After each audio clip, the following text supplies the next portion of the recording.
Hello, everyone, and welcome back to another episode of 8 Dead Giants. The last couple of weeks have been very heavy on the game content, so I think it's time we change that around for this episode and the next couple, and we're going to do a lot of chat about movies. It's that time of year, it's the summer, it's when the big films are released, and I think I'll tease the next couple of episodes now before I introduce the host that's joining me today. And basically the next couple of episodes are going to be a little retrospective of me looking back at some of the most important and influential in my life summer movie releases since the year I was born, and maybe a little bit before, but that's going to be split out over the next couple of episodes, and they will air as specials in the weeks in which I'm on a summer holiday. So I feel like that's very apt. So introducing now for our quite a special focused episode that we're going to do now, I have an amazing giant with me today. I have Leah. Hello. Amazing. Cool. You are. I like it. You are very amazing. And we are going to go on a journey of zombie discovery. Though don't call them zombies. Call them rage infected, or call them, as named in the newest movie, which we will be covering in detail at the end of these three. The newest one, they called them berserkers, which I actually quite liked as a term as well. But yeah, we are going to be talking about the 28 later series of movies. We're going to go do 28 days, we're going to do 28 weeks, and then we're going to do 28 years, which has just come out this week in the cinema, and we've both been able to go and see it. I'm very excited to get into that. And I will warn that while we won't be probably actively trying to spoil anything, I think if we're going to have an open discussion about the movie, spoilers will happen. If you consider this a kind of film that you could be spoiled, I certainly want to talk about the ending, and I want to talk about all of it, really. So that we'll do another warning for that before we get into the 28 years stuff. But first of all, we're going to get into the others. If we have time, depending how long this takes, we might have a chat about some TV stuff as well. But we'll see how this goes. So Leah, I think without further ado, I know you haven't had a chance to say much, but we're going to go straight into chatting about the 28 franchise. Cool? Cool. Let's do it. Let's do it.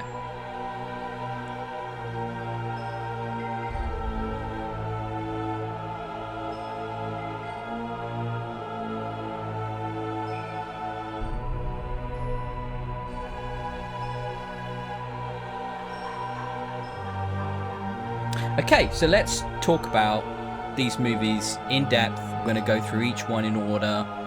Let's talk about 28 Days Later, the seminal work that redefined the genre back in the early 2000s. I'm just going to get the year specifically. It was 2002, which is almost hard to remember back to then. How old was I then? 93. I was like in my late teens when this movie came out. Early 20s, that kind of era, post-university, or just after university.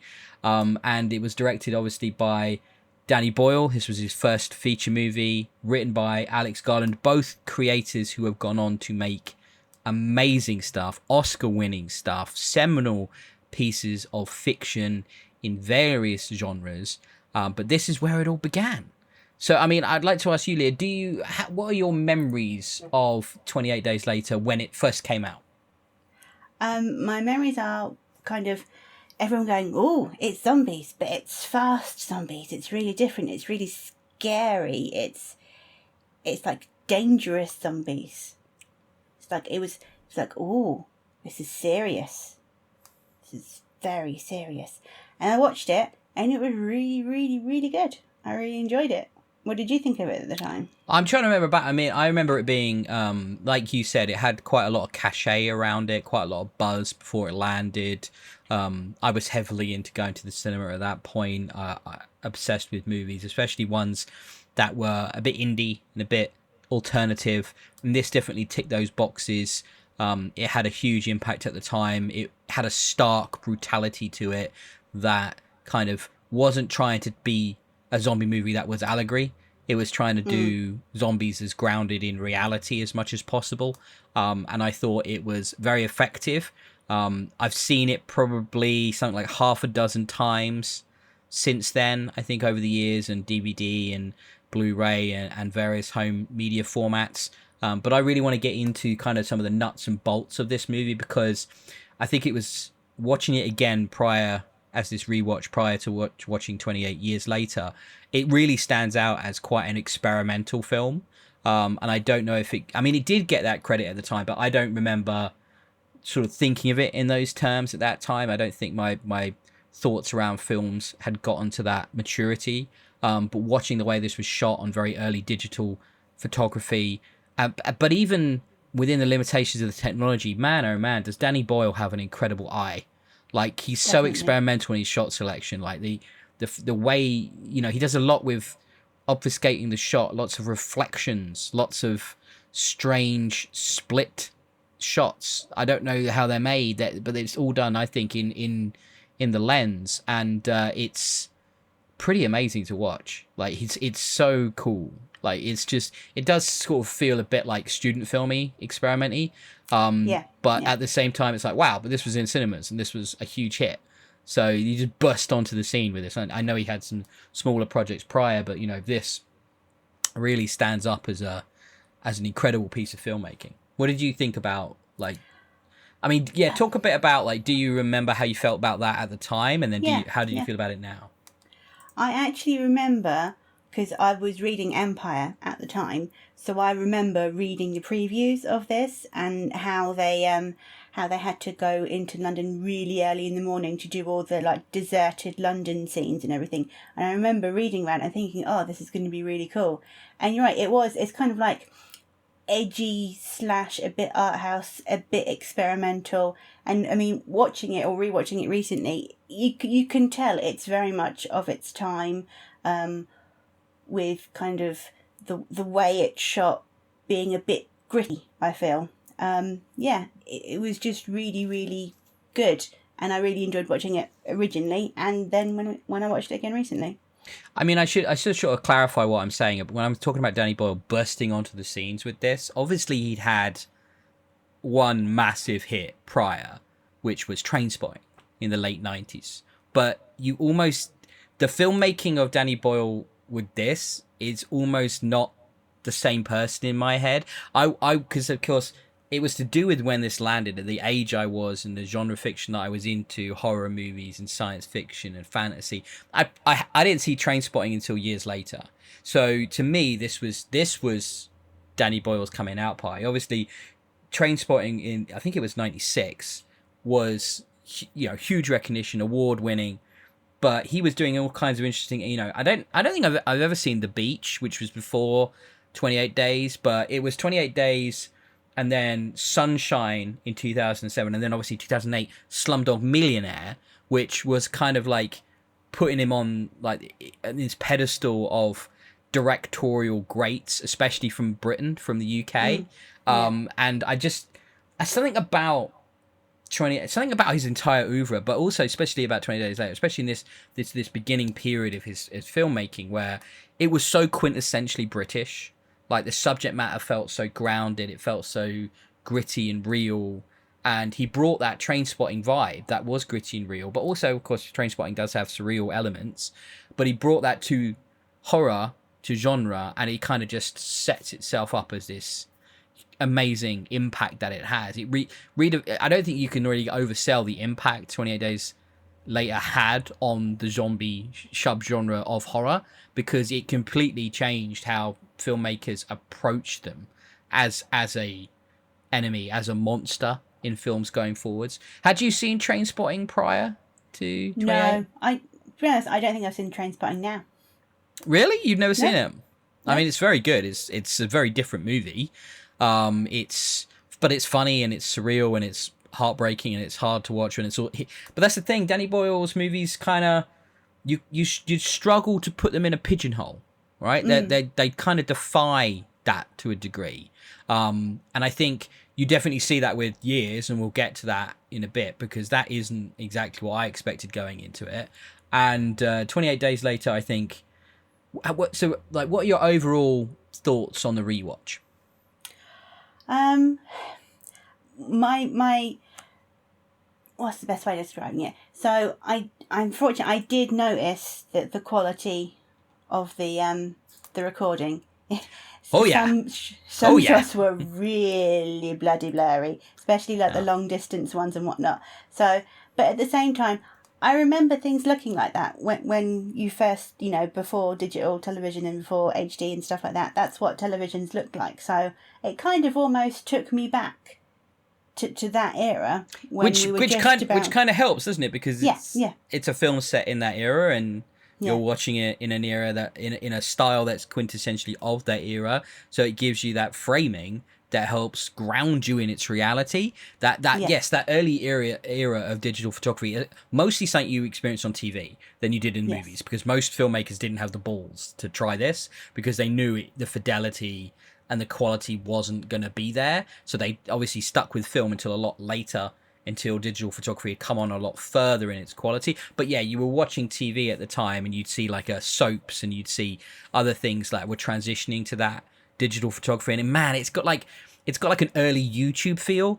yeah. Like it's like a 480p crunchy resolution. For me, well, the biggest thing is the colors. Everything felt a bit like super washed out and super desaturated. And I'm used to like 4K HDR Dolby Vision films now, where you get the most out of like the transfers from older films, where they're able to get more detail out of traditional film, whereas this is the opposite. There's literally nothing more you can do. And I'm really curious because they're about to release that movie on 4K Blu-ray. Like Ooh, what is that gonna look like? yeah, I'm waiting for the reviews before I stump up. It's only as a steelbook and it's quite expensive, and I'm like, I'm gonna wait because I don't know how much you can polish that turd. Like, it's not, yeah. how is that gonna look better? There's the literal information isn't there to make that happen. So unless they've done a huge amount of like AI based post processing on it, which could go really badly as well, I'm not sure how that movie's gonna look. But And I think it, it it's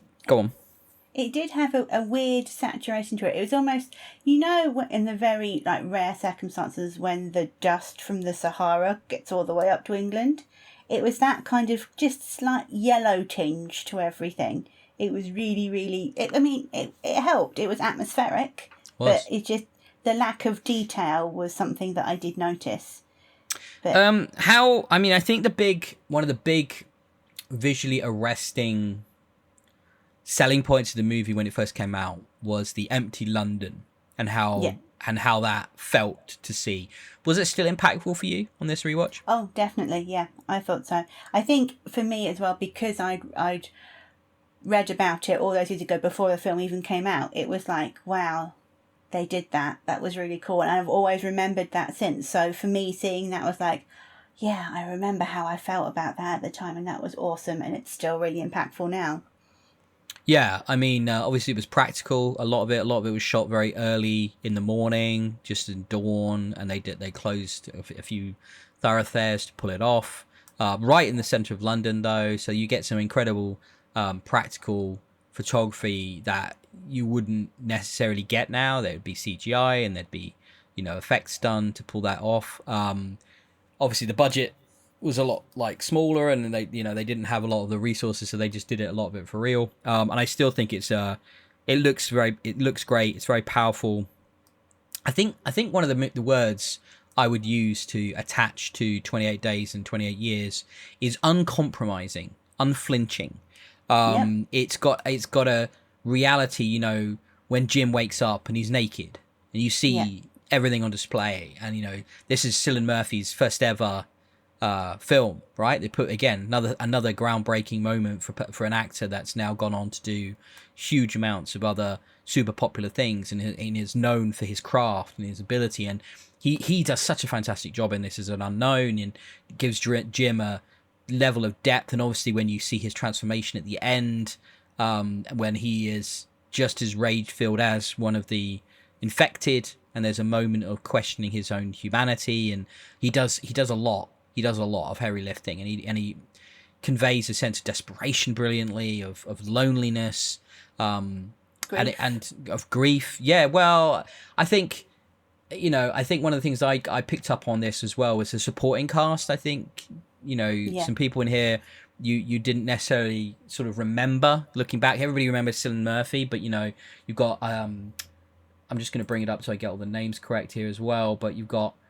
people like Naomi Harris in there, Christopher Eccleston, and Brendan Gleeson with the weirdest accent, but Yeah.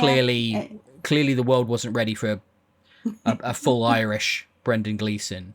So he was doing, I don't know, something that sounded a bit Irish, a bit Welsh, and a bit Cockney at times. Tad But Australian as well. oh yeah, and Australian. Yeah, you're right, and sort of strangely Antipodean. Yeah, I thought that Naomi Harris especially. I don't know what she's doing nowadays, but I thought the performance she gave in that was really strong, and she's shut herself off because of the things she's been through in that intervening month and how she's had to survive, and she's just very cold. And then obviously Jim helps her sort of discover a bit more of her humanity again, and so like briefly, like going through the act structure, you've got Act 1, I would describe as Jim waking up, coming to terms with reality and how it's changed in a month. And then you've got Act 2, which is finding survivors, going on a quest. And then you've got Act 3, which is humanity is worse than any of the monsters that we encounter. So, like, what were your kind of standouts from that in the rewatch? What stuck with you from those bits? I think Naomi, she was very good. Her pertness, her abruptness, and it was kind of interspersed with these bits where she's like kind of being kind, but also in a very withheld way. Like when he has a sugar crash when they're trying to go up the stairs in the second act in the tower block, and she's like, yeah, of course you're gonna feel like crap. You're only eating sugar. You've just come out of a coma type of situation. You're going to feel bad. Here, I have things that will make you better. And she's very good at just offering those. But as soon as she hears something, she's off. She's like fighting for herself and she leaves him behind. So it's that juxtaposition of being kind when she has the ability to do so and then moving on and totally looking after herself again. So that was really interesting to me. Yeah. No, I can absolutely agree with that. I thought one of the things that came up as a theme repeatedly was Jim's fear of being alone, which obviously when he woke up at the beginning of the movie and, he really thought there was no one left. And then as soon as he met people, he repeatedly does everything possible to cling on to that connection because he's terrified of being isolated again and being alone. Because he's lost his family and everything, and these are his family now, and he's going to do anything he can to save them. So second act, that's when the family is established, and we get Brendan Gleeson and his daughter's character. Not the greatest young actor performance, which I think stands out in stark contrast to what we have seen now in 28 years later, and we'll get to that in a bit. But this young lady's performance is fine. A little bit grating. Again, an accent that wanders all over the map.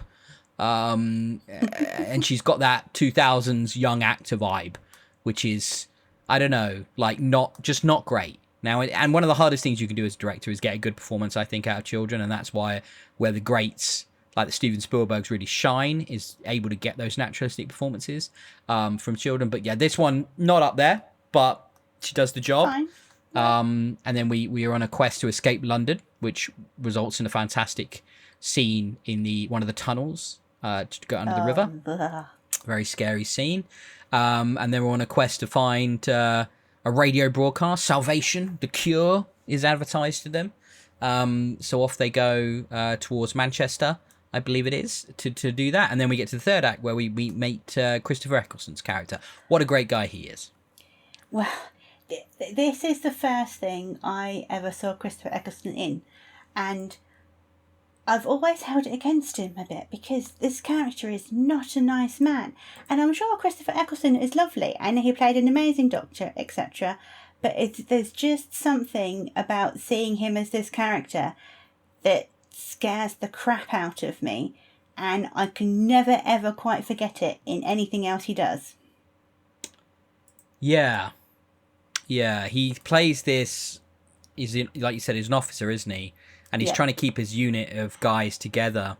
And one of the ways he's done that is to try and give them hope for the future because they were suicidal at one point. You find out when he's recounting to Jim, and the way he's given them hope for the future is he's promised them women. which is as dark as you'd expect it to be. So this leads to Jim resisting, then Jim being captured by them and taken out for execution because of his resistance. He escapes, and then they go back to dress them up to basically rape them.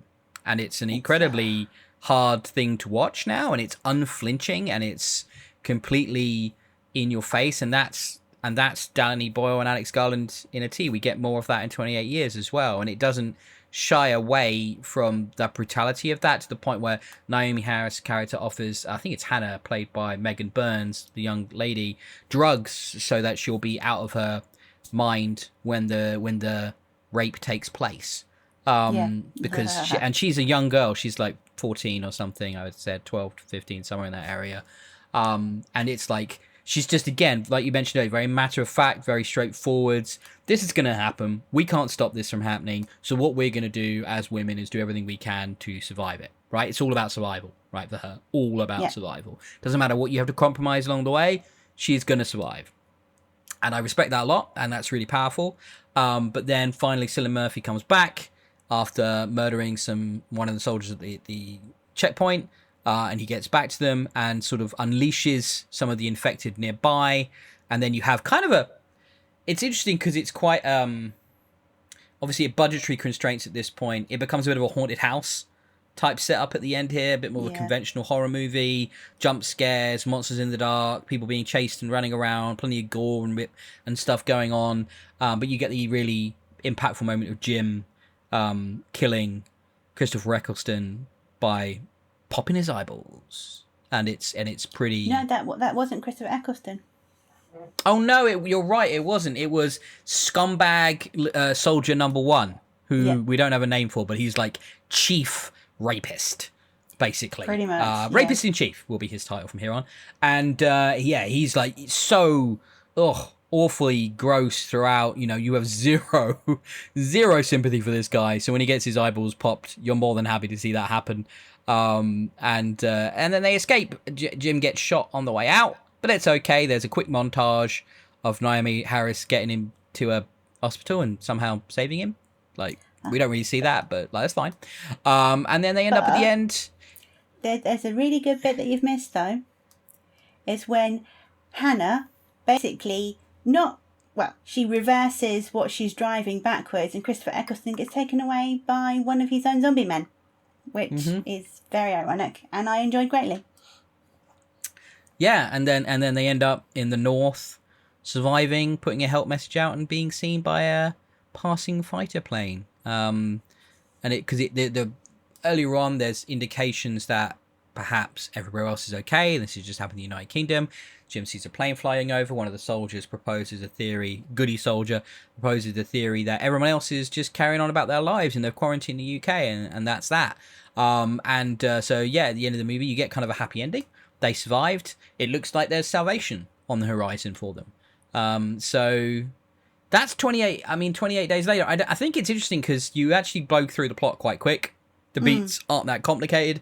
The characters aren't that complicated. But I think one of the things you kind of can't convey without seeing it is the quality of the performances, the sharpness of the writing, and the brilliant direction, the brilliant tension, the violence, the gore, the practical effects. There's a huge amount on display here of craft that really sets it out as that early 2000s era of fantastic horror movie. And the other one that always comes to mind for me from a similar era is Dog Soldiers by Neil Marshall, which again is a brilliant practical horror film made in the 2000s, I believe, and it's brilliant in its own way if you've never seen it, and I think well worth checking. It's a bit more under the radar than 28 Days Later. It doesn't sit as like a pinnacle of a genre. Not as many people are aware of it. Shall we say? Yes, it does have more comedy. Definitely has some more comedy in there. This is an unrelenting movie. I mean, it is bleak. It is really bleak. Is. Yeah. That's why it's quite surprising you do get such an upbeat ending. And I think they must have thought about that, because they must have really thought, if we don't give some release at the end of this and some relief from the horrors that these people have faced and you faced, people are going to walk out of that film and just drop dead. Like, it's just too intense. So you get that happy ending, and it's a really great movie. It's I think a pretty close to 5-star cinema experience. You know, the only thing holding it back now is that it looks rough. Like, Yeah. but I don't know what can be done about that. That's just how it is, right? I seem to remember, and I might be wrong, I think there was an alternate ending as well. I want to say, where Jim did not survive. And it was That just does ring the a two bell. girls. Yeah, that rings a bell. Yeah, and I imagine they would have tested that and been like, nope. Yep. We ain't doing that. No, I think you might be right. I feel like I've seen that on a DVD or a Blu-ray or something over the years. Yeah, and I imagine they were like, well, yeah, we could, because it does feel his surviving feels unlikely in the extreme. Like we are established that Naomi Harris's character is a chemist. Yeah. She's a trained chemist. That's why she has drugs on her and stuff and is able to sort of provide some remedies like that. But that doesn't mean she can patch up a gunshot wound, which she somehow does. And he gets shot like in the gut as well. Yeah, I mean he could have been very lucky, I suppose, and the bullet missed all the vital organs.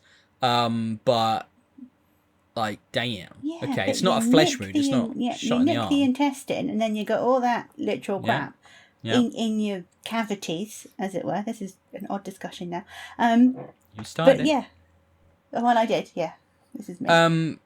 Yeah, I feel like maybe they didn't ever maybe the intention he didn't survive, right? Yeah. But especially considering how far he descends, right? He becomes one of them, right? He becomes a monster. You know, he's indiscernible from one of the rage infected due to his behavior at the end of that movie, where he is like an unhinged murder machine, right? He embraces this animalistic side of him. And, to the point where Naomi Harris nearly kills him because she thinks he is one, right? Yeah. So I think it would have made sense for him to die.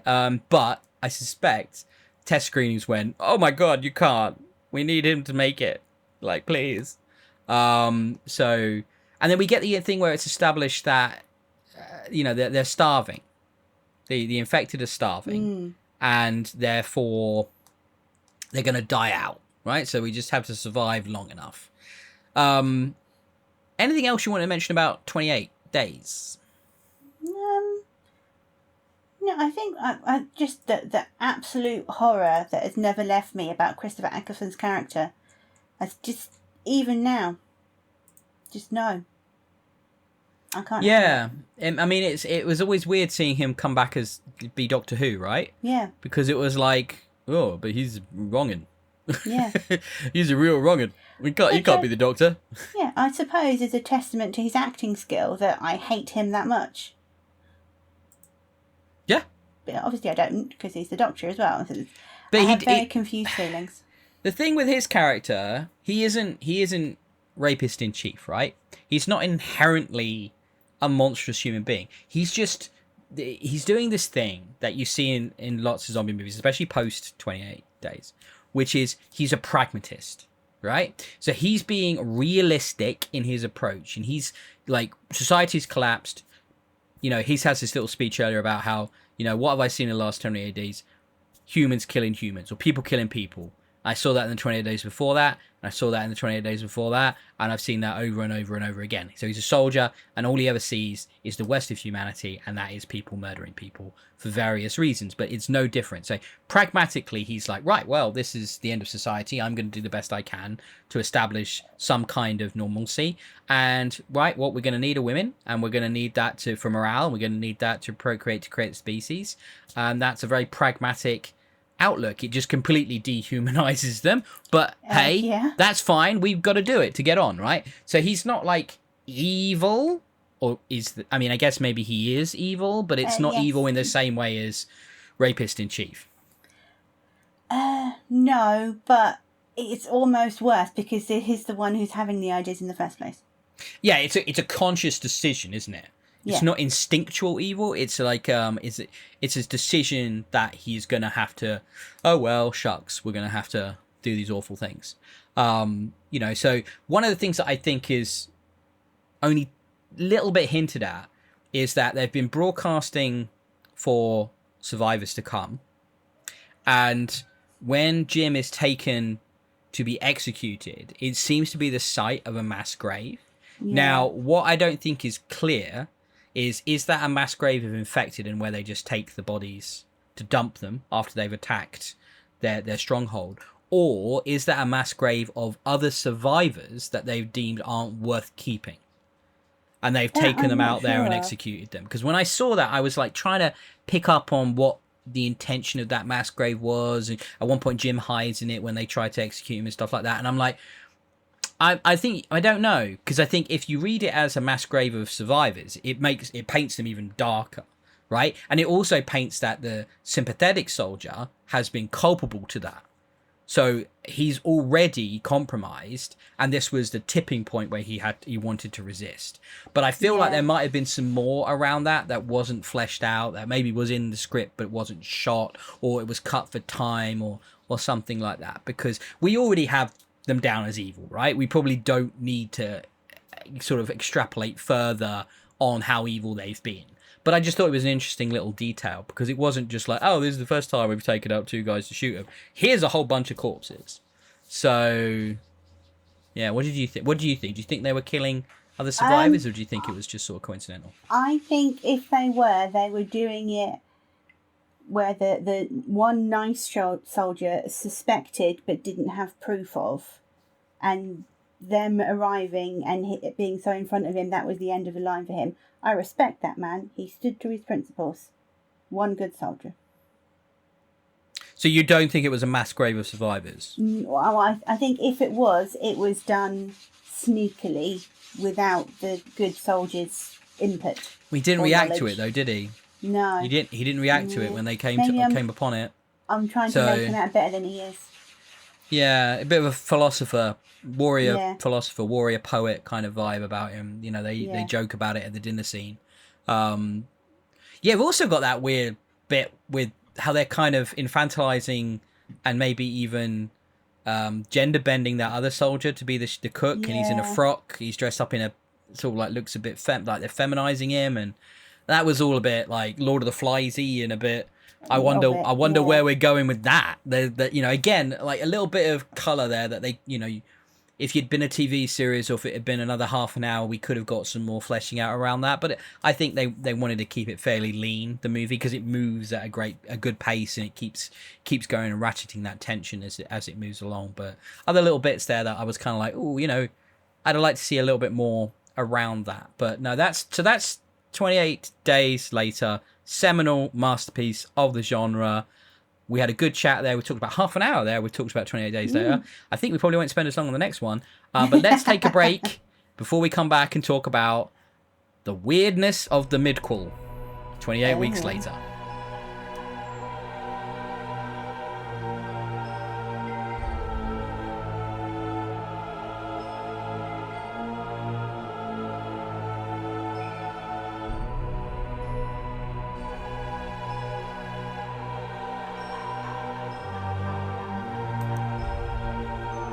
Okay, so after 28 Days Later, Alex Garland and Danny Boyle went off to do some other stuff. And I'm going to touch upon some of that stuff now, because this is one of the reasons why it's taken so long for them to come back to this franchise they created.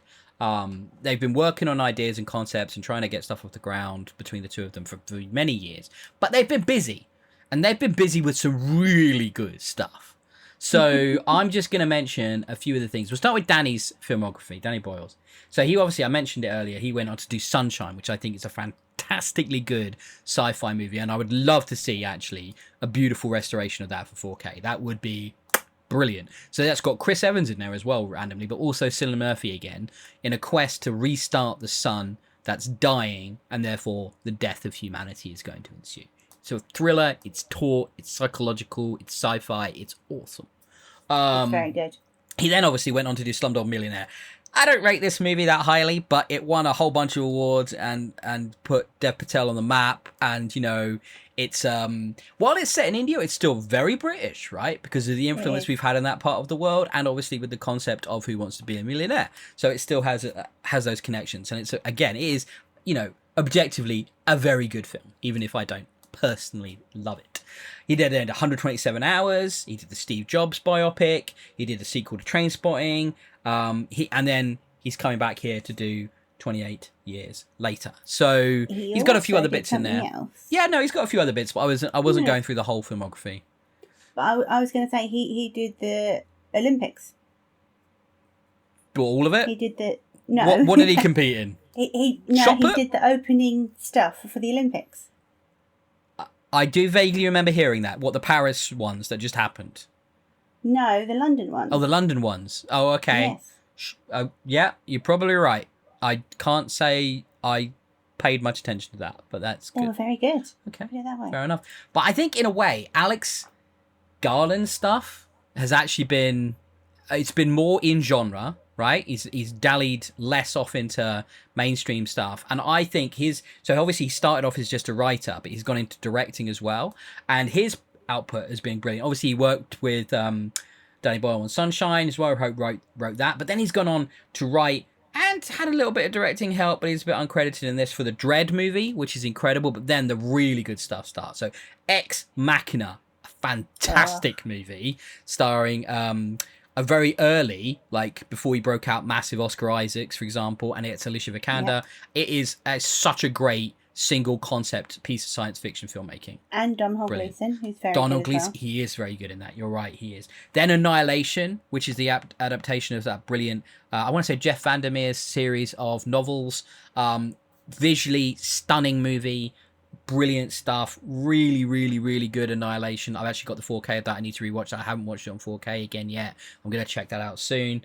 Then he went and did Men, which I haven't seen, but I heard was very good. Creepy, psychological thing. Came out around the time of the lockdown period of filmmaking and stuff, so it was a bit of an odd time. Not a lot of people saw it, I don't think, but it was good. But before he did Men, I want to shout out Devs, which is a fantastic miniseries of television, which I think everybody should see. Really creepy. Nick Offerman in that. Whoa, what is that movie? That movie is so strange. Yeah. Such a strange movie. But then he came back and did Civil War. Oh my God. Again, Nick Offerman's in that one. But that is, what's her name? Woman from Spider-Man. Kirsten Dunst. Kirsten Dunst, she's brilliant in that. Photojournalist set in a civil war in the United States where Texas and California secede from the states themselves and go to war with Nick Offerman's president. But you don't see any of that. It's all from the perspective of these photojournalists. An incredible movie. Got to check that one out. That one came out in 24. That's recent. He's been on fire recently. He's had so many things come out. And then recently, just saw it as well, Warfare, which is this tight, taut, realistic, could be a documentary basically about one battle that one group of SEALs faced in Afghanistan during the height of that conflict. And it's just brutal and real and small scale and about the human cost of those types of conflicts. There's no glory there. Again, it's just survival. And that was fantastic as well to watch. And now obviously he's back with 28 years later. So really, both of them have gone off to have impressive, interesting, varied careers. So the fact that they've come back together to do this movie is exciting, and I'm looking forward to talking about Years shortly. But before we do that, let's talk about the pretty weird experience that is 28 weeks later that came out. I'm just going to double check my timeline here. 2007, so about 5 years after the first movie, which is actually a fairly long period of time for a sequel to appear. And obviously, again, like I said, there was a lot of struggle getting off the ground. Originally, I think Boyle and Garland were going to be involved, but they stepped back. It ended up being directed by Juan Carlos Fresnadillo, and I do not know that guy from anything else. Maybe he's done other stuff. And the main screenplay credit was given to Rowan Joffe, and it stars a weirdly high-profile cast by today's standards, but by 2007 standards, nobody probably knew who these people were. But you look at them now and you're like, okay, they're in it. That's crazy. So we've got like Robert Carlyle, Rose Byrne, Jeremy Renner, you've got Imogen Poots, Idris Elba. You've got all these like pretty well-known actors and like well-regarded actors, some that went on to pretty successful action careers. Thinking about Jeremy Renner there. Obviously, he's had his unfortunate accident, but he looks like he's bouncing back from that and will hopefully be back on screens and television sets soon. But Idris Elba obviously has gone on to have a massive career. Rose Byrne went on to do a lot of comedy and stuff of that effect as well. She's really well regarded, still putting stuff out. I'm not sure what Imogen Poots is up to. I don't know if she's still doing stuff. She's doing some bits. And then Robert Carlyle, British institution, Robert Carlyle, that I think has had a strong career as well. Lots of fantastic television productions from Robert Carlyle. But they're all in this really strange movie. This is a very strange movie that feels a lot like this only exists due to studio pressure to make it, because they wanted a sequel.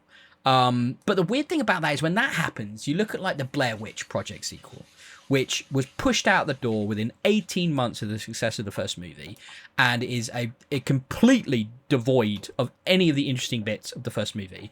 But it came out really quick to capitalize on the financial success. For a movie like this to come out 5 years later and to not have any real tonal connection to the original, it's a very strange choice, isn't it? What did you think of watching this movie again? It's very strange, and the thing that gets me is they almost attribute sentience to Robert Carlyle after his like zombiness. It's very strange. He's almost like, he's a lead zombie, or he's retained some sort of sentience, but in a very cruel, I want to destroy what I used to love way. It was very weird. There are some choices in this movie. Yeah. So it's at times incredibly bland and incredibly safe and incredibly slow. And then at other times it's blisteringly violent in a way that the first movie isn't. The first movie is intense and scary and gory, but this has like moments of very intimate, upsetting violence. It's a different type of violence. Like, it's violence between loved ones. It's violence that feels very like a violation, and it's I don't know how to describe it. It wasn't necessarily more gory. It certainly has a lot less craft. It's a lot less creative. It's a lot less interesting to watch. Performances are fine. Should we break down the rough plot for everyone who's not seen this? Right, so it's 28 weeks later. Basically 6 months have gone by, and the rage virus has burnt itself out in the UK, and there's a NATO-led US occupation force that have gone into the UK, reclaimed part of London, and now they're starting to bring back some of the expats and repatriate them into the UK. And that involves Robert Carlyle's children. You get an opening prologue in which we establish that Robert Carlyle was trying to shack up with a mum and sort of try and survive. It doesn't go well. He's a complete coward, leaves wife to die, leaves everybody else to die, only looks out for himself. So we already know he's a bit shady. And then we get to this point in the 28 weeks later when the kids come over and he's somehow in a position of somewhat of authority. He has this access to all of to this American-led place, which doesn't make a lot of sense. They don't really do a lot to explain it. Idris Elba's the general, Rose Byrne's like the chief medical officer, and Jeremy Renner's like a SEAL who's like on guard duty basically and bored out of his mind. And they're your main players. And then it gets weirder from there because we find Mum, who got bit, definitely got bit, but she's somehow not turned and is now a carrier only of the rage virus because of some genetic quirk. And they bring her back to the base, and obviously this is going to go badly. Because it's a very dumb thing, and they keep her in quarantine. Robert Carlyle goes to see her, and he's obviously like, "I'm so sorry, I left you. I'm so sorry." Now, this is where things and choices get strange, right? This scene in particular has got some strange choices. So, does Mum not understand that she is a carrier of the virus, or does she know? Because depending on that, she either doesn't know and it's an accident she infects Robert Carlyle's character, or she knows and she willingly infects him. What do you think? I think she is too traumatized to know either way, because obviously she got bit and she's been living by herself in, let's say, squalor for the last 28 weeks or something like that. And if she had known, she would not have allow herself to be kissed, shall we say, because she knew then he would then turn into a zombie and she would die. Except that's not... I'm not sure that's right. So what, again, right, so we've got this element of there's some, like, internal rules that they're not following or they are ignoring when it suits them, right? So I would have thought she's a carrier. The other infected knows she's a carrier, so don't attack her.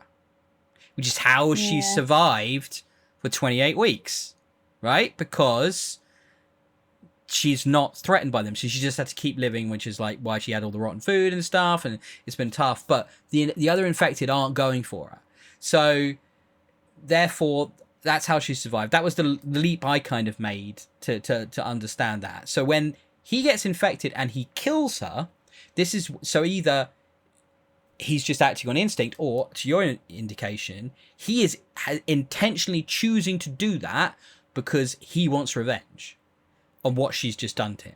It's all a bit muddy, isn't it? Because they don't define the rules, and that's when films like this really struggle, because you either have an internal logic to your infection process and your zombies or whatever, your monsters, however you want to define them, or you're just making it up as you go along and throwing shit at the wall and seeing what sticks. And this feels a bit like, oh, because this will make a gory scene, we're going to do this. He then proceeds to like not just kill her, he first of all beats her around the face repeatedly, mounts her, and then does the gym kill, right? So the eye-popping scene, as if they went, oh yeah, people loved that from the first one, we need to bring that back. Like it was a direct call-out to the first movie. And but completely missing the point, because Jim wasn't infected, and Jim did that type of kill because he, as a human, wanted to kill that guy. That was because he wanted to make him suffer and punish him for what he had tried to do, right? Yep. The infected don't work like that. The infected are instinctual, and they are looking to spread the infection. And eat. And that's all they're trying to do. So there is no personal motivation. So this is where we're like, again, what are we trying to say about Robert Carlyle's character? Is he some kind of special infected? But if he is, why is he? Because he's not the one carrying the weird genetics. Mum is, which is why the son has it, right? Yeah. So he doesn't have that. So I just don't get it. Like, it's murky. It's very murky. So he just does a horrible kill. He escapes somehow, right? He's in a locked medical isolation chamber that he let himself into with his security pass, and now he's infected. He's not going to remember how to use his security pass. How the hell did he get out? They just jump over that. They don't show it because they know it don't make no shitting sense. So they immediately skip over that, and he's out. And then all hell breaks loose. Code Red is delivered by Idris Elba, which is basically kill them all. It's the only way to be sure. Right? It's like, okay, cool. And I mean, I think that's realistic enough. I mean, it does seem crazy to me, some of their kind of containment protocols, which is just put all people in one big room. Cool. Because that's stupid. Doesn't make huge amount of sense, does it? And then they just go on the run, and there's, I mean, I could go into more detail, but it's like all pretty dumb. Rose Byrne goes to save Robert Carlyle's kids. Jeremy Renner joins her. They escape from Idris Elba's attempt to murder them. And there's some quite cool special effects with the firebombing. I thought of that, just area of London. That looked cool. Again, with the muted palette, and then the fire effect looked really great. And then there's a fairly long time where they're just sort of like surviving, getting out of the city. Well, they're not getting out of the city, but getting to like some park area, and then sort of just chilling for a bit. And then we have a cool helicopter murdering zombies. Yeah, that was gag. Fairly cool, but that was about it. It's cool. Yeah, and then things kind of go to shit real quick for most of the characters, don't they? Because it's like you have that... It's a fairly inconsistently paced movie, because you've got enough going on at the beginning to keep you interested, because you're like, oh, what's the setup going to be here? What's the twist? And then it all gets very ham-fisted with the lore and the shoehorning in the resurgence of the infection and how that spread, Robert Carlyle's super zombie. And that's all quite, like, you don't see enough of it to be annoying, but it kind of moves along, and there's some firebombing, and then they get off and they try and survive through the second act. And then in the third act, basically it kind of kicks off with them having to get, it's all about them trying to get airlifted out. So they're going back into the city, and then there's a scene with gas, and like Jeremy Renner's death is Stupid. like, this is what I'm talking about, this like extreme personal violence where he gets killed by other soldiers who just sort of like set him on fire, and it's a long, painful death. Yep. And it's just nasty. It's like, this is like when you've not got plot and you've not got characters, just go for like shock value, and that's what I feel like this film does. I haven't got to the most egregious cash in bit yet, but it's just, I don't know. Like, what did you think about that and Jeremy Renner's character and how he goes out? I don't. Well, Jeremy Renner's character started off cool, and then he doesn't really explain himself, or the film doesn't explain his motivations at all. It's like he sees the children and he doesn't want to kill them, so therefore he suddenly goes and protects them with Rose Byrne. It didn't make a lot of sense, which I think is my main thing with this whole film. It doesn't make a lot of sense. Do you know what's confusing? Right, you know his pilot friend? Yeah. We established that he has a wife and child. Yeah. Right? And yet he is the cold-hearted bastard that will not help them. Yeah. Until the very, very, very, very, very end of the movie. Jeremy Renner, we get none of that establishing that he's got like that kind of connection to children or anything like that. And yet he protects them. Yeah, really it's like they almost got the character beats confused, and it should have been the other way around. Like, it felt so strange. And like, again, Rose Byrne stuff is we basically, her desire to protect the kids is that she believes that the son has got this genetic trait like mum had, which means he's not exactly immune, but will not turn into an infected if he is infected. He will carry it, which is established that then does happen towards the end of the movie. But and so that there's a bit of logic there. By the way, Idris Elba's character disappears from the movie. Yep. Do you remember? Do you notice this? He gives some orders, and when after the firebombing, he kind of sits down heavily in a chair because he then sees on other monitors that it hasn't stopped the infected, that they've escaped the firebombing, and he kind of just sits down, and that's it. It's the last we see of him. Yeah. Like, does he escape? Does he get killed by the infected? Is he gonna go off to try to Europe to prevent the expansion of the infection? We don't know. They just drop that character, drop him, and it's so strange that you don't get some kind of conclusion to that, because he's in a way the villain, right? Robert Carlyle's the villain, but also Idris Elba, because Idris Elba's doing these horrible things to try to contain the infection. He's killed a lot of innocent people to do that, but we don't get a conclusion to it. I interpreted his sitting down heavily in a slightly different way to you. I interpreted it that he knows that he's had to do this really shitty thing, and he feels really badly about it, because he sits down before he sees the other, zombies on the screens. So he's like, I've just had to do this really shitty thing. I feel really bad, and it didn't work. Oh yeah, I mean that's fair. I'd have to check the timing again, but you could well be right about that. Yeah, you could well be right. But yeah, we still don't get we don't get anything. That's his final scene as far as I can remember. No more. So Jeremy's dead now. Rose is by herself. And I don't know why, but we end up in the underground again. I'm not 100% sure why. And this is where it's like, really? This is so lazy, because at this time I'd have to double check on timelines, but I'm pretty sure the movie Wreck had come out in Spain, which has got a big finale that's all set in first person through night vision. Mm-hmm. And this was kind of like a bit of a horror storytelling trope at this point in the late 2000s. It was pretty hot to do this. So at this point, Rose Byrne's got a rifle, and she's like trying to direct the kids through the underground in the pitch black using the night vision. And you get the same kind of jump scares that you got in Wreck from this, where it's like glimpses of movement, of a figure in the background. It almost feels like that the finale to Wreck, actually, because he's this lone, Robert Carlyle was this lone super infected guy that for some reason again is hunting his kids. But he keeps it. No, but then earlier he saw them when they were escaping, and he just sort of left them to do it. But But it's also like earlier on as well. He was like he showed the infected, didn't he, how to get into the tunnels so that they could. I would infer from that in the tunnels which would lead out of London down the railroad tracks to the Channel Tunnel so that they could get out into Paris at the very end. But there's a hell of a jump. I mean, that's a long way to go. Long jump. Like for a bunch of instinct driven monsters, like they're gonna follow the train tracks all the way to Paris. Okay now. That would lead you to think that Robert Carlyle's zombie is some sort of special zombie, but it's never said.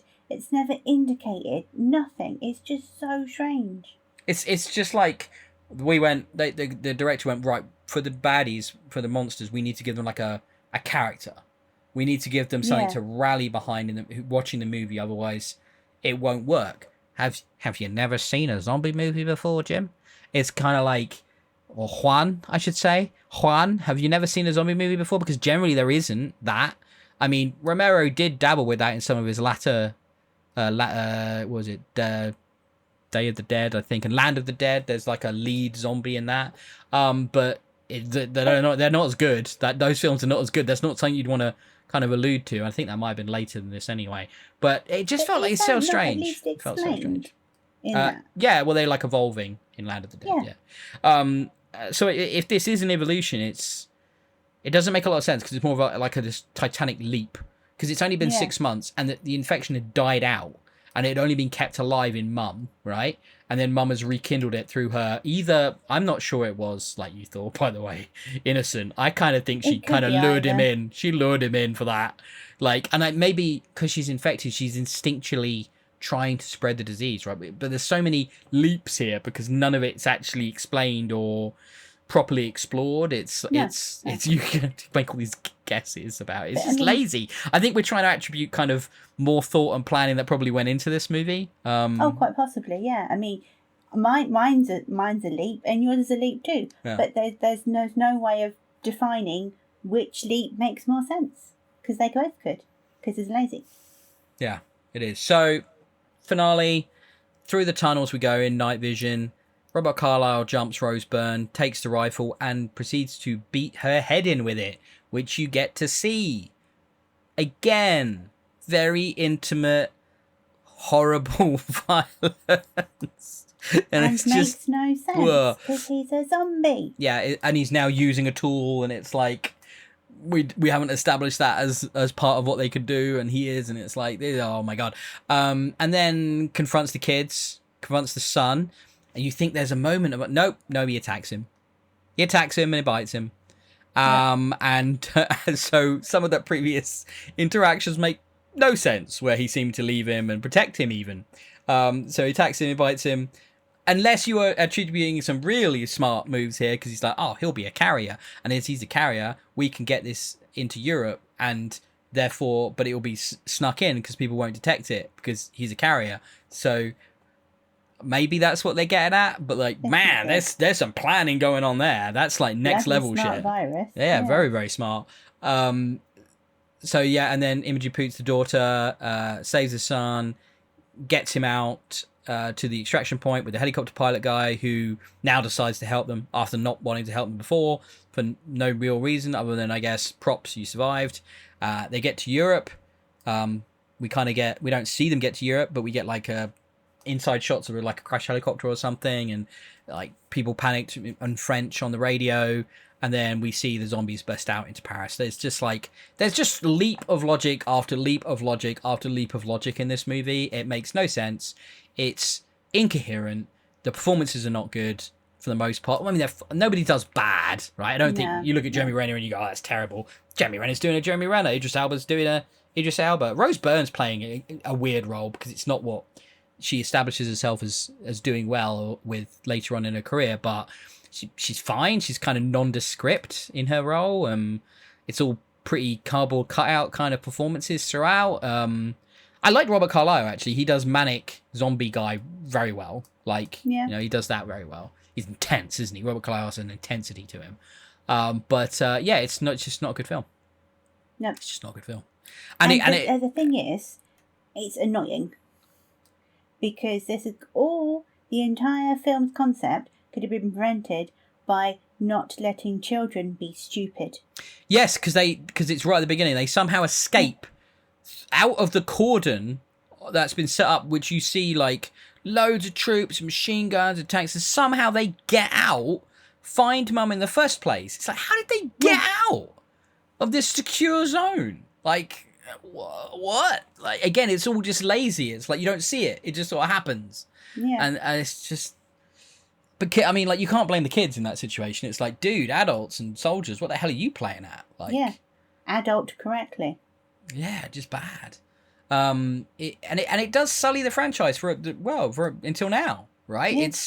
It's the last thing we've got, to the point where most people kind of don't consider it like a canonical sequel at all. Like, they just think of 28 Days was its own contained thing, and nobody really talks about 28 Weeks. I think more people will be watching it now because of this new one than have done in decades. And I hope that doesn't put them off too much. It's just it's interesting from a sort of a time capsule perspective of movies of that era, of sequels of that type, seeing all of those people in it that have gone on to do much, much, much, much better things. And I guess it's fun from that regard, but on a budget of 15 million with a box office of only 65 million, it didn't do great at the time. So yes, let it die in ignominy. Yep. Let it go. Because it's annoying and doesn't make sense. No. Okay. That's enough about 28 Weeks Later. Let's wrap this one up with 28 Years Later in a moment and end us on a high note for now.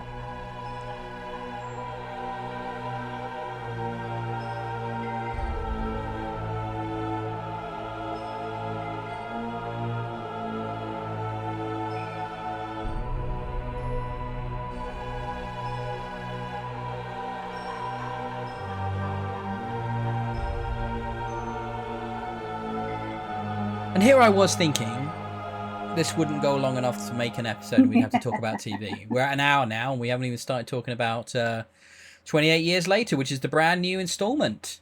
And I can't wait to get into this. Obviously, we've only seen it once and not like multiple times like these others. So saw it today, fresh impressions, not a lot of time to digest everything. I would love to see it again. I can't wait for it to come out on home release on 4K, etc. I will happily own this. Very excited that we're going to have a sequel land early next year, which is really cool. And this is the first in a new trilogy. And you hear a lot of that stuff, don't you, prior to a release, and you're like, is that going to work? And then thankfully watching this one, I'm like, oh no, I want more. Yeah, I want more. I want more. This feels like a chapter one, but not in a bad way. We still have a contained movie with 5 minutes at the end that make you go, what? And we'll talk about that later.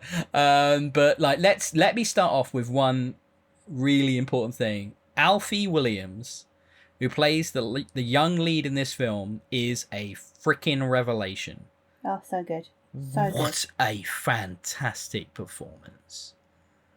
Oh my word. It's almost like he must have believed everything was real. Yeah, like, it's so naturalistic. It's so... We were talking about the young lady in the first one feeling stilted and not natural. But man, like, clearly Danny Boyle and Alex Garland, especially Danny Boyle, who's directing, you know, have come on a long way with the ability to get the performance out of the younger actors. And just absolutely fantastic.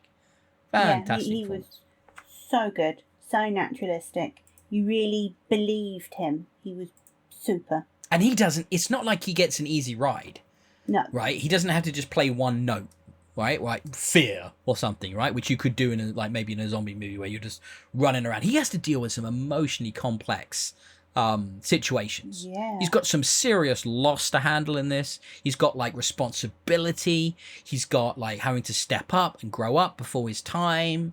He's got just all of some nuanced pieces, right? And he's also got like a confidence beyond his years, and he's just very watchable, like very enjoyable. I will be following this guy's career. I'm excited to see, where he shows up. Like, because unlike, you watch a Daniel Radcliffe in Harry Potter and you watch them over the course of about 5 films become not terrible. Yeah.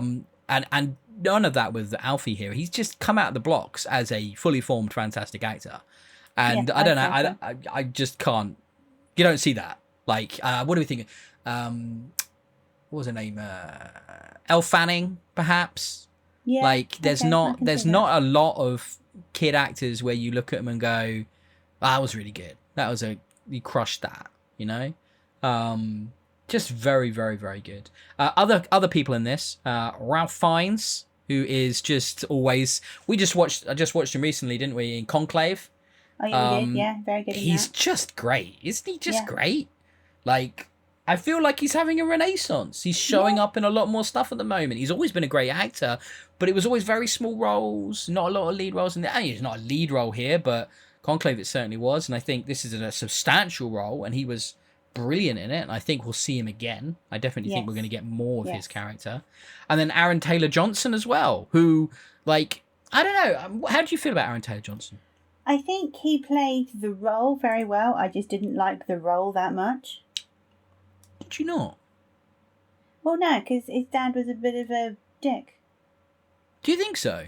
Yeah, Why do you think his dad is a dick? because he just kept lying. Like the Spike, the little kid, actually said as well. He just seems like he's lying, and now I don't know what's the truth of what he's saying. So he's like, I think he pushed his son to go out a couple of years early so that everyone would be like, oh, he's so good, he's so brilliant. So it would reflect well upon his character. And then he's like fed up of the mum. You could tell that as well. I, I mean, I don't just want this to be, bro supporting bro, but I read his character differently. I don't see him as a big liar. I see him as trying to protect his son from some harsh truths. I don't see him as being an awful cheat because he's dealing with a lot of shit, and mum's not been Yeah. herself for a while, right? Like, he's still there supporting her, but yeah, he has been tempted in other ways, right? But it feels very real and very human, and it's a small community, and I don't know. I don't see him as a bad. I didn't dislike his character. I actually thought when he's out with Spike in that first foray, across the Causeway. across the causeway, he's really great. He's really Yeah, supportive, yeah, and he's okay. really like bigs him up, and he helps him get through it. When he's being critical of himself, he's actually right. No, mate, you did great, and he's actually really nice dad. He's a really good dad, trying to bring a son up in a very difficult world, right? Like I kind of feel like he's only got him out there at 12, maybe a couple of years earlier than most, because he thinks he's genuinely capable. I don't think he's pushing him too fast. I think he's supporting his son on his journey. Okay, maybe I'm being a bit harsh, but I agree with you. I did like the bit where they were out together on the mainland, as it were. I thought that bit was really nice. The bit I didn't like when he was basically... It's probably because he was a bit drunk when they were having that party in the little island hall type of thing, and he was like boasting and started, let's say, not quite telling the truth about how brilliant his son had been, etc. That bit I didn't like. Yeah, but this is the naivety of the child, because Yeah. you're getting that from the perspective of Spike, right? The way the story is told there, and his being naive, because what a community like that needs is heroes. It needs to be able to believe that people can succeed in this world, and therefore telling these tall tales are no different than And I think what was conveyed here in it, it's like a like a sea kind of based community right there, with all the ocean around them. It feels like sailors telling tall tales about monsters and about, the big deeds they've committed when they've been out, on the high seas. It felt like that because their high seas to them is actually the mainland. And it's them going out and being manly men and doing what the manly men have got to do to survive and being heroes. And I think it's all part of the mythologizing that's required to give a community like that hope in a hopeless world. So that's the naivety of the son to think, oh, dad's lying. It's no, dad's bigging you up because these people they know they're going to have to rely on you in the future, and that you will be the future of this community, and they need to see that you can be a leader. You can be someone that can save them. For me personally, and it wouldn't have fitted in the film anywhere, I would have appreciated if they'd have explained that to Spike. His dad Yeah. had said, Yeah. okay, just so you know, we're going to kind of like embellish this when we get back to make people feel that, you know, things are going well, etc. Obviously, that's a shitty way of saying it, but I would have appreciated that, even though I recognise it wouldn't have worked in the film. I also think it's probably not necessarily a conscious decision Yeah. on Dad's part. He's also proud of his son, right? And there's an element of pride, and he doesn't want to say, oh, actually, you know, he was crying like a little bitch, but he wasn't though. He actually did really well. He did really in a well. really tough situation, you know. So let's, I guess, when I was asking, but what's your favourite previous Alan Taylor Johnson role? Godzilla. Oh, all the way back to Godzilla. Yeah. That it's okay. I don't think that's his best. I mean, he's done some great stuff recently. What about Nosferatu? Yeah, Nosferatu scarred me. It's a really messed up movie. Yeah, it's really good though. Really, really good. Don't ever need to see it again. What about Fall Guy? He's a brilliant bad guy in Fall Guy. So much fun. Yeah. So much fun in Fall Guy. But no, I mean, I think, you know, he's really coming into his own. Obviously, he was the lead in Kraven the Hunter, and that, well, it's not a good film. But I'm hoping he can keep going with some successes and let some of those bigger studio flops go by the wayside and forget about those. Because I think he's really talented, and I think, you know, he's great. So obviously we've kind of got into some details here which have been mildly spoilery, but I think now we're going to break the plot down a little bit and get into real spoiler territory. So that's a little warning for you now. So one of the big revelations. So basically the film starts with a immediate aftermath of the infection situation up in the Highlands, in which we see the infected break into a house with lots of kids in it watching the Teletubbies. And whereas I think in 28 Weeks Later we'd have seen the kids being torn limb from limb, we don't get to see that as graphically here. But there's plenty of violence, and it's still pretty upsetting. And the kid escapes just about with an interaction with his very strange priest father, who thinks this is the rapture, and he welcomes being turned into a zombie or into a rage infected. And the kid survives and escapes just about, doesn't he? He gets away, and we kind of don't really know anything more about that until the very end of the movie. And then we get off to this island that's only accessible by a causeway, and there's this community, and they're thriving. I think it's fair to say they've got a handle of things. They're doing really well. There's quite a lot of them. They've got it worked out. There's not like a big shortages of food. They've got their kind of production lines in order. They're getting by in a kind of feudal, medieval kind of way, where they're like making their own bows and arrows, and they've got like defenses, and they've got everybody understanding what their role is, and they've got some slightly strange rituals and masks, and sort of like, again, the mythologizing and the way that they are then kind of able to kind of come to terms with the world they live in. There's a lot of kids, right? And these are kids that have been born into a post-infected United Kingdom. So this society is continuing. The UK has been fully quarantined. There are ships patrolling the waters around the UK. You touch ground anywhere in the UK, you never leave, right? Basically, that's the rule. Where, you know, and what I thought was interesting is right at the beginning of the movie here, we get, first of all, we get some incredible musical choices. The soundtrack for this movie is fire. It's bloody brilliant. Like, it's so different and weird and unique. Like, soundtracks nowadays can be so generic and forgettable. Anything for Marvel ever. But, like, this is so good that I just was absolutely engrossed by the soundtrack choices in this film. I thought it was fab. But then you get this really interesting opening sequence, which has kind of got this chanting as they're leaving, aren't they, to go across the causeway, and there's this chanting, and there's this strange, I've never heard it before, but it feels like it's an old broadcast where they've kind of set it to music, but then it's interspersed with cutting of like medieval warfare, and the idea that you're born into this world of conflict, that, you know, children are going to be forced to grow up very rapidly and be warriors to protect the society that they find themselves in. And actually, within that sequence, did you notice where some of the footage came from? No, where did it come from? So there was the only overt nod to 28 Weeks Later is in this sequence because you see some sniping from the tower blocks of that movie when they're shooting down into the crowds to try to contain the infection. And as far as I know, that's the only reference to the second film in this movie. Like, nothing else. These bits with I agree that the soundtrack was really good. These bits where they're like interspersing with old film from like medieval times and the sniping and everything. Well, not old films from medieval times. But you know old what I mean, films of portraying medieval conflict. Yeah. You know, from like I would have said the 50s maybe. Yeah. I probably, if I did a bit of research, I could actually tell you what movies they were. I did recognise them, but I could, like, some of them I think were Shakespearean ones, like Henry V or something. It pulled me out a little bit.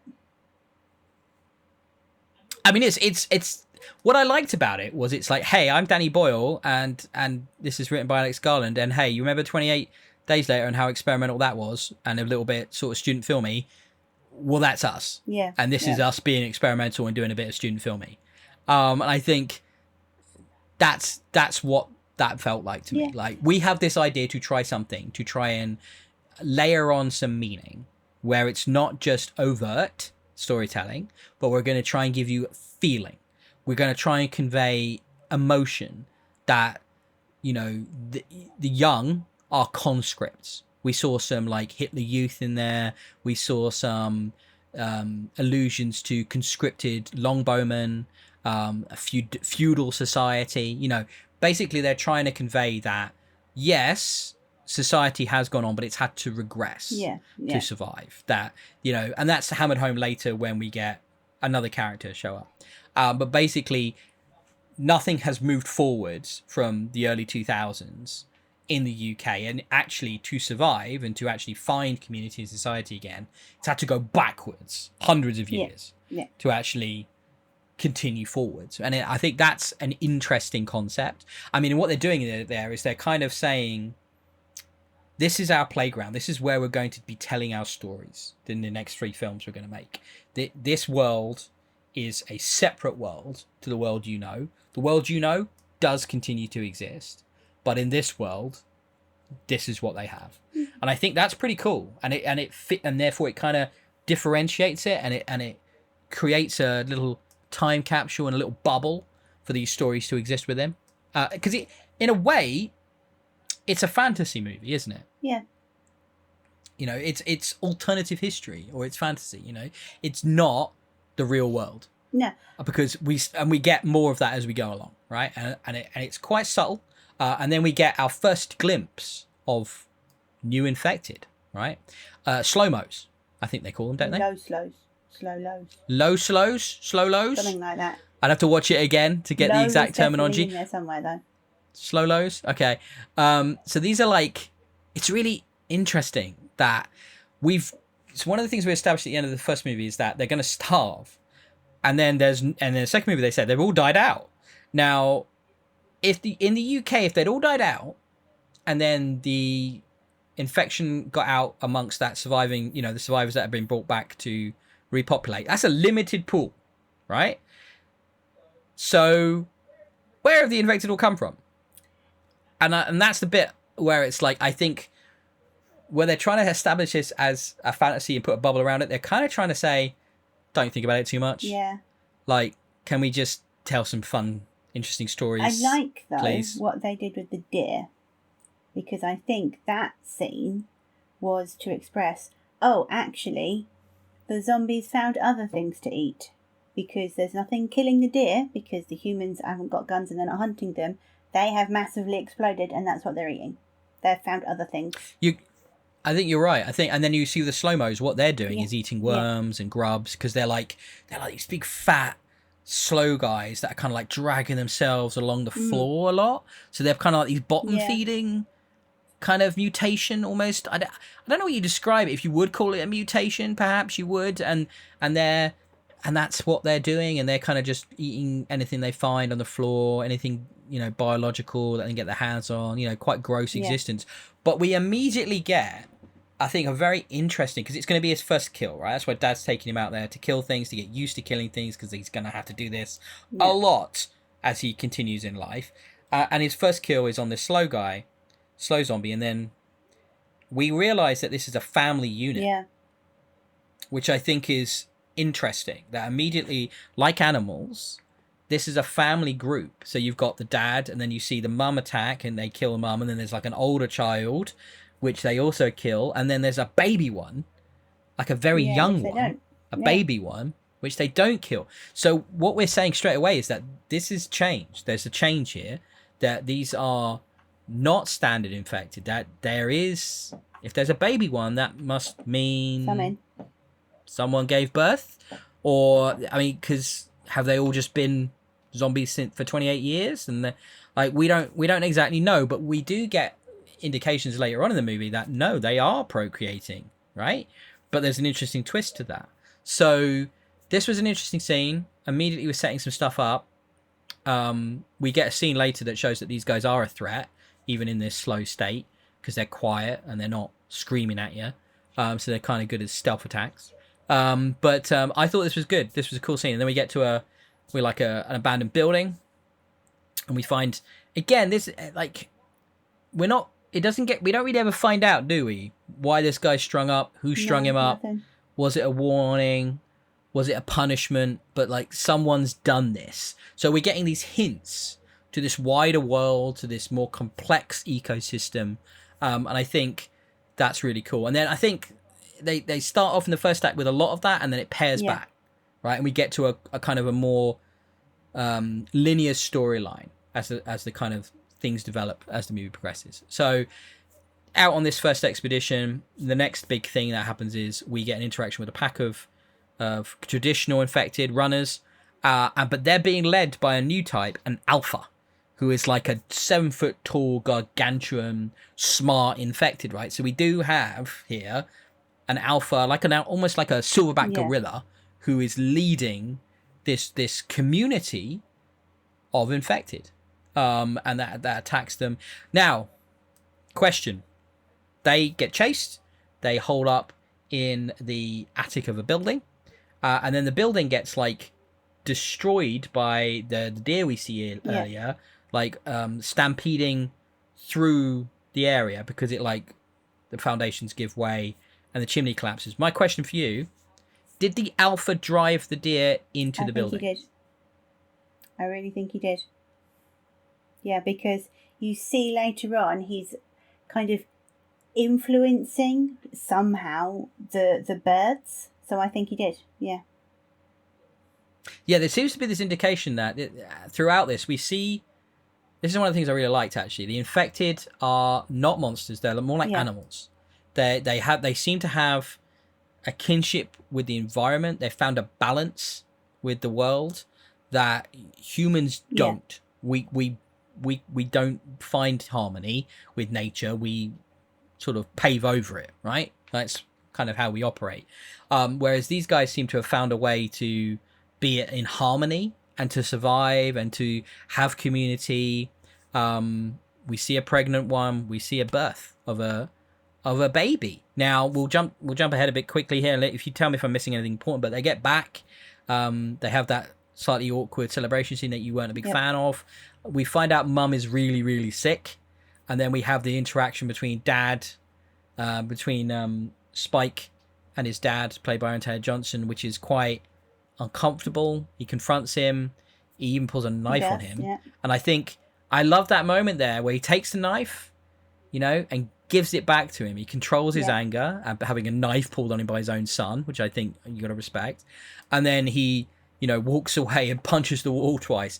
I could tell you as a man, sometimes I've punched the wall out of frustration. That's just what happens to a lot of guys. Sometimes the anger levels build and the testosterone's raging, and the only thing you can do is punch a wall.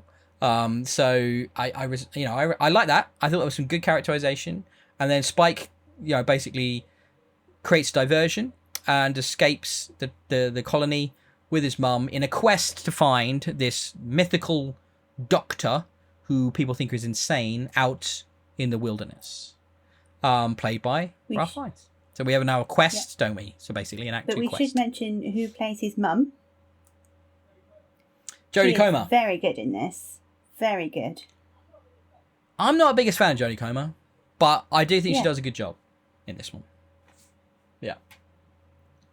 Anything more you want to add about that performance? I just think it must have been really hard to play someone who is kind of sick, but not with it all the time and gets confused a lot and whatnot. So I think she did a bang up job. I think she was really, really good.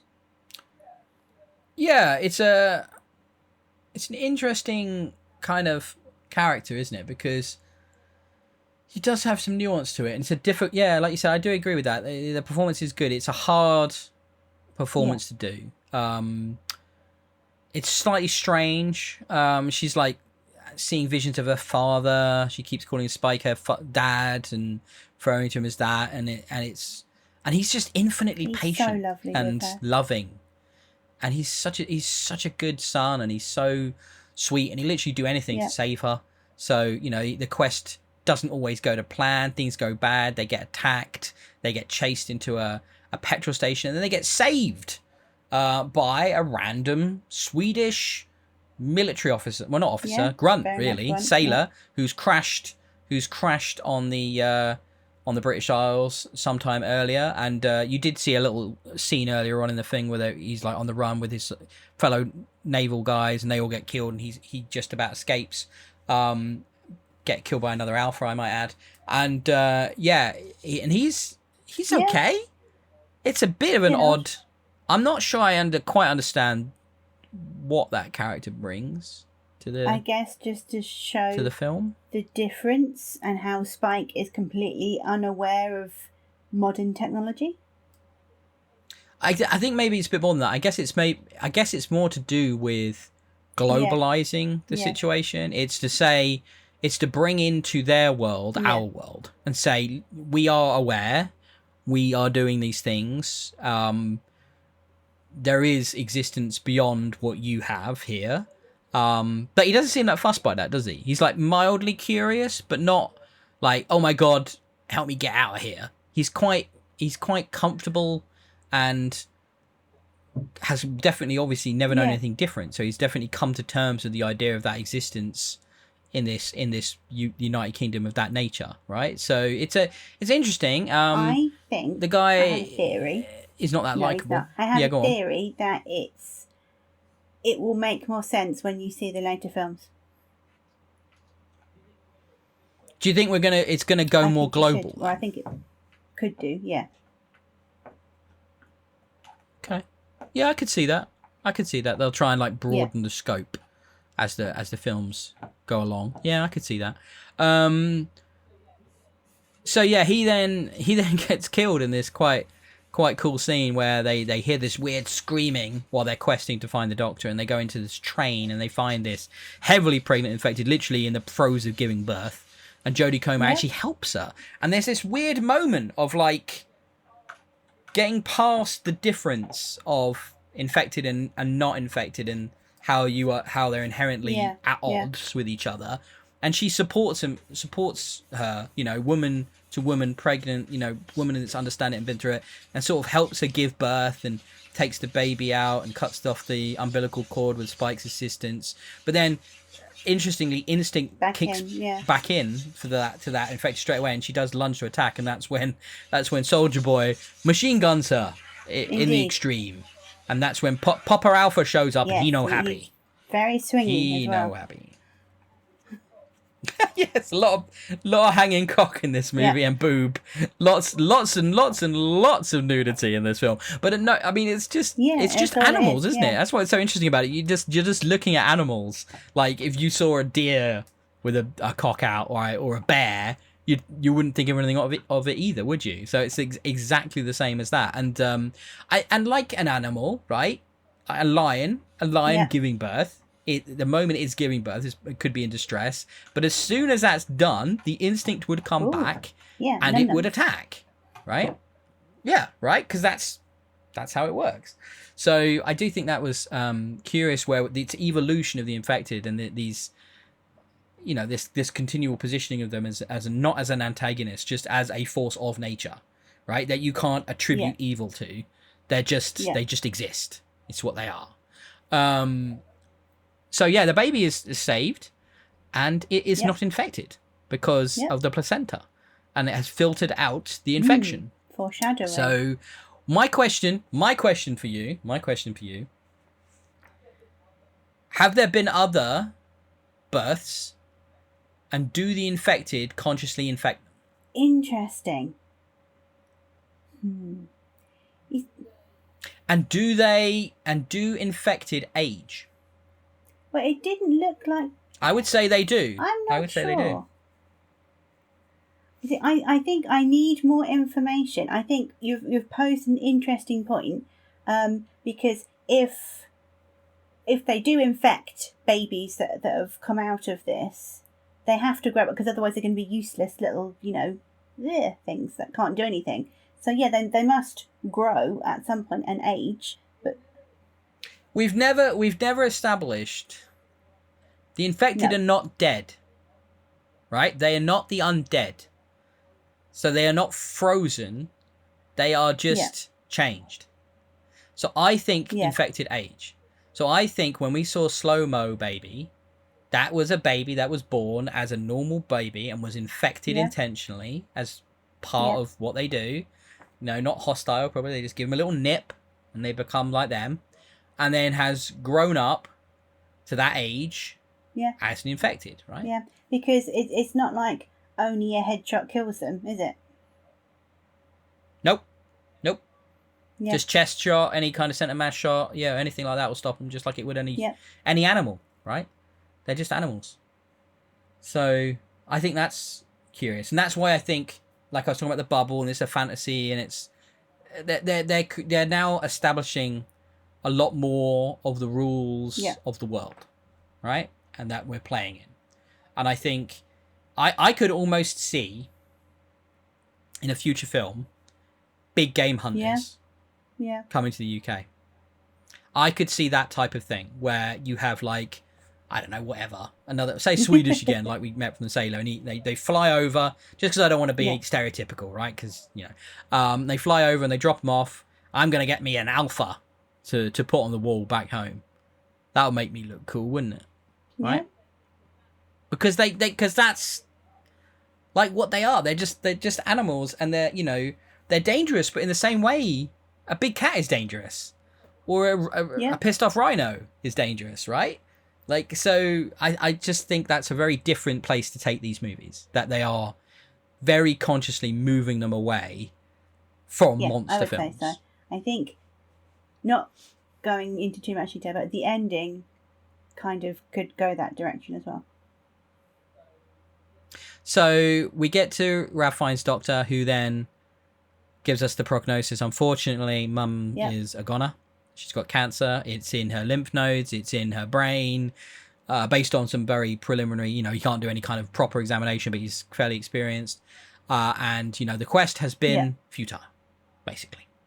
Though he's brilliant. Good. Ralph Fiennes in this, and has a great moment with multiple great moments with Jodie Comer and Alfie Williams here. Great performances. Very sad, very heartbreaking when the news is broken and coming to terms with that. And then they drug him. Mum then consciously chooses to end her life with the assistance of the doctor, and he's like living in this memento mori, right? Which is this kind of huge shrine of bones in remembrance of the fallen, of remembrance of all the dead. And it's kind of creepy, and it's kind of a mausoleum, but he's so nice that it's hard to see this as creepy, and it does genuinely think like it is more like the cenotaph, right? It's like the best thing he can do to keep a record of the fallen.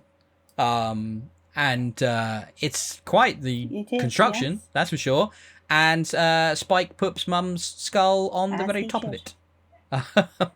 Yes, and it's quite beautiful and wonderful and emotional. And then he's now got a baby, and so we kind of get to the very end of the movie here. It's very much a questing movie. It's very much about a hero's journey and the transition from boyhood to manhood and what that means, and the impact that has on his soul and his psyche and his responsibility. And then at the end of this movie, he takes the baby back to the colony. He leaves it on the doorstep, like you would at a fire station or something, when there's a child you don't want, with a note saying to Dad, "I'm cool. Leave me alone. I'll come back when I'm ready. Because I still don't like you for what you did. Which I think is harsh. Honestly, I don't think it was that bad. But he's now gone off on a quest of self-discovery in the wilderness, self-reliant, confident in his abilities, Yes. a man, basically. We get to that's where the movie ends, for all intents and purposes. And then we get 5 minutes or 10 minutes of a whole nother movie. So we go back to Alfie, Spike the character, and he's kind of like on a road.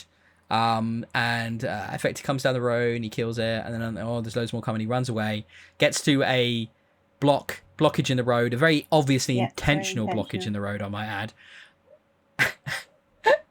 I've got to get this guy, so I give him the credits. What is this actor's name? Jack. I love this actor so much. Oh dear. Jack. Oh, he's so good though. He's been in other stuff. He's very good actor. Yeah, there he is. Jack O'Connell. Jack O'Connell, best from the SAS Rogue Heroes, but also really good as the head vampire in Sinners, which we watched recently. He's having a moment. He's in all kinds of stuff. And in this, he plays Sir, I kid you not, the cast listing actually has him down as Sir Jimmy Crystal. So, I feel like if you see this, it'll be very obvious that this is heavily inspired by Jimmy Savile. Which, if you think about when society stopped in the UK, right? So this was the early 2000s. It was before everybody knew about Jimmy Savile, right? And he was still considered a hugely positive influence and was a hero to young children. So this character, Sir Jimmy Crystal, is the young boy we see escaping the hordes with crazy priest dad at the beginning of the movie. And he's clearly gone and established some kind of civilization, but he has become Jimmy Savile, and he's not the only one. He has a gang of ninjas who are also in tracksuits with blonde wigs that look like Jimmy Savile. I don't know what this is. Like, this is bizarre. Did you see the credits? Did you see their names in the credits? They were all Jimmy something. Jimmy Shite was one of them. Jimmy Mimer was another one, which I think must have been a lady one. Oh, I've got them here in front of me, yeah. Jimmy, Jimmy Ink, Jimmy Shite, Jimmy Fox, Jimmy Jones, Jimmy Snake. And then or Jemima. Yeah. Jemima, yeah. It is completely another film. It's another film because they are literally doing ninja moves, killing infected, and having a great time. And they even do he even does a Jimmy Savile handshake, talks a bit like Jimmy Savile, uses Jimmy Savile catchphrases, and it's like, where is this going? I have confidence that it's going to be satire, it's going to be biting, and it will end up will be without a doubt that these guys are villains. I suspect, because you can't be doing these guys as sympathetic, right? So it was just such a tonal choice. I mean, I loved it. I actually loved it. I love when films do crazy shit and surprise me, right? I love it. Even if I don't necessarily agree with it, I will always respect that choice of bravery like that. And it's clearly setting up for the next movie, which is going to be... If you give me a minute, I'll try and find the director for you. But it's clearly setting up for the next film. And they're all... I think that what they've said is that they're going to have very distinctive tones, and they're going to have different feels to them, and that they're going to kind of have a different approach to the genre and to the world. And that's really cool. I'm really excited to see that. Like, whatever that's going to be. Any more thoughts from you on this finale? He played the Jack O'Connell, wasn't it? Played quite a mad person in SAS Rogue Heroes. Whether that was accurate to the historical character or not, but he just seems to do really well because he was like oddly charming, but dangerous, and Spike was quite kind of like, this is something I have never seen before in my life, which, you know, coming from where he came from and how he was raised on a quite sheltered island, would make sense. But yeah, I'm very curious to see what happens next with this. So it's 28 years later, The Bone Temple, directed by Naya da Costa. It was shot back to back. Ooh, So it's already in the can. cool. So it was shot back to back with 28 years later. And it will continue the story. It's down for 16th of January next year release.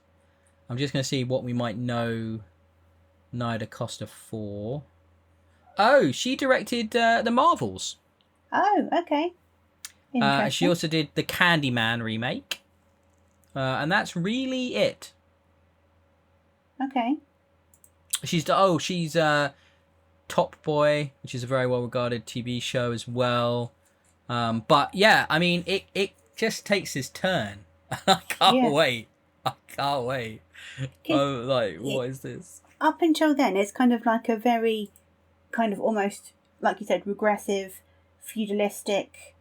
They're all very much wearing hand-me-downs and worn clothing and very functional, practical clothing. And you see this bunch of people in very brightly coloured velour tracksuits, and it's just so very different. It's insane, but kind of weird, cool, insane.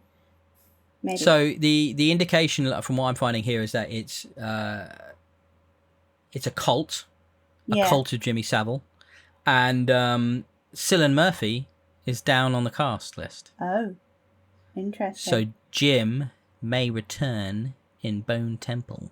Ooh. Yes. So look, what did we think? Let's wrap it up. What's our rating on 28 years later? Out of what are we doing out of? Let's do out of 5 stars. Okay, I'm going to give it 5. Whoa, it's a perfect film. Yeah, really, really liked it. Really, really good. I don't think I'd kind of spoke enough about how beautiful it was shot. Yeah. As well, and I will pick up more on that when I see it again. But it was stunning to look at, stunning to listen to as well. Like I said, with that soundtrack, just brilliant, incredible performances, brilliant direction, brilliantly well written. I am super intrigued. I think the world building they've done here, and I'm a sucker for good world building, was just exemplary. Fantastic stuff. I don't have much negative to say about it, honestly. I think there's some slightly ropey CGI in there at times. The deer stood out as quite a poor special effect. But, I mean, so what? Who cares? But we didn't talk about the gore. There's loads, like the gore and the violence in this. Like literally the alphas rip people's heads off with their spinal columns a la Predator style. Yeah. Like that's so cool. And let's not forget the way they shoot kills in the first act, where it's like bullet time. Yeah. Like they'll take an arrow to the chest or the head, and it will kind of stutter around bullet time style around to give you a 360 view of it. Like, whoa, what? Totally unnecessary, but super cool. Like, really cool. So I just it was fun, exciting, emotional, great. I loved it. Like, it was fab. I don't know if I could give it 5 stars, but I think I'll have to reserve my judgment on that until I see it again. But yeah, for me, it was the power of the performances. Yeah, it was really, really brilliant. Great cast. Yeah, really great cast. And I just can't wait to see what Jack O'Connell does. Yeah, I just can't wait. I can't wait to see how he chooses scenery, because he did the same in Sinners, if you remember rightly. Yeah, he did. He chose the scenery. He's just such a big personality, and he's got such a way about him, such a charm. He is like an inherently charming guy, but it's always slightly insidious, his charm. So you're kind of just like, ooh, a bit slimy the way he plays it. But he is like very, very good at that. Very, very, very good at that. So look, that has been our 28 later franchise dissection. Very much, yeah. I would say well worth going to watch that first one again before going to check out 28 years later in the cinema. The second one you could watch, I know it's on streaming and stuff, so the second one you could watch as a time capsule of an era of filmmaking that may be best forgotten. So just El Generico in the extreme. But inoffensively so, I think, for the most part. But you found it offensively bad. No, okay. It trips over into annoying, which is not quite offensive. But why would you want to watch something that's annoying? Yeah, indeed. I think that's been the end of the show. That's been amazing. Yeah, so please give us a like and a subscribe on all the platforms we are on. I mention this every episode. It would be best if you guys can subscribe on a podcast feed, be it on iTunes or Spotify or even on Audible, and give us a rating and a review on that. Really helps with the algorithm to help get us out there. We are on Blue Sky, we are on Twitter, we are on all of those social channels as well, including Insta. Feel free to give us a follow on those, and then also give us a subscribe on YouTube if you really want to as well, though it has less of an impact on that SEO, but I don't mind. It's all good. It's all love out there, guys. It's all love out there. So enjoy some horror in these hot summer days. I will be back next week solo for 2 special episodes where I look back, as I teased at the beginning, at all the fantastic, most memorable, most brilliant summer blockbusters that have happened in my lifetime. And if there's any on that list that you haven't seen, you must see them now. So until next time, it's been Ada Jones. Thank you so much, Leah. You're very welcome. We'll be back soon. Bye, everyone. Bye.